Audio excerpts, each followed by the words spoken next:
Brahmaputra river system, Brahmaputra river system जो है उसके बारे में हम लोग यहां पर चर्चा कर रहे हैं। ठीक है, देखो जरा, हर एक नदी को जब आप पढ़ते हैं तो उसका मैप जो है वो आपको जरूर यहां पर बनाना है, मैप जो है वो आप लोग जरूर यहां पर बनाएं।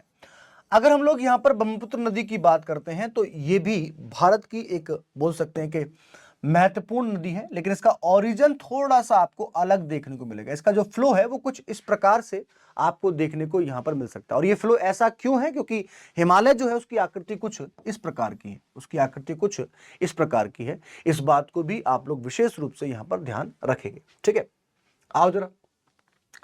It is one of the largest river of the world, Bharat की जो विश्व की सबसे लंबी नदियां जो हैं उसमें से एक है। Origin the Chemayungdung glacier. सबसे पहले कौन सा था बच्चों? तो आप लोग को आंसर दो ना, बोखरछू। याद है आपको? बोखरछू ग्लेशियर याद होगा आपको।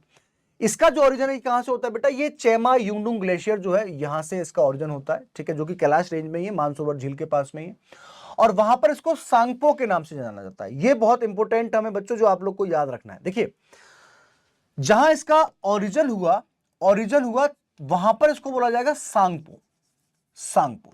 चाइना में इसको यारलुंग जांगबो के नाम से जानते हैं। किस नाम से?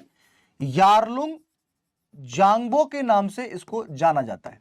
जैसे ही ये प्रवेश करती है अरुणाचल प्रदेश में, वहां पर इसको दिहांग या फिर सियांग के नाम से जाना जाता है। दिहांग या सियांग। सियांग वैली भी आपने सुना होगा, सियांग वैली अरुणाचल प्रदेश में, जो कि इसका फॉर्मेशन इसी द्वारा होता है। गौर्ज भी बनाती है ये ब्रह्मपुत्र नदी, दिहांग गौर्ज भी बनता है यहां पर।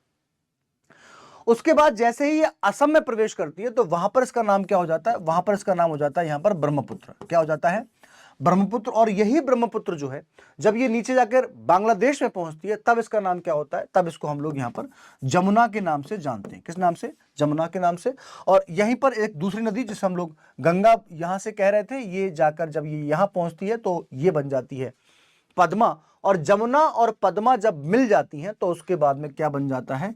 उसके बाद में यहां पर बन जाता है मेघना। क्या बन जाती है? ये मेघना नदी जो है वो हमको यहां पर देखने को मिल जाती है। ठीक है, मेघना नदी जो है वो हमको यहां पर देखने को मिल जाती है।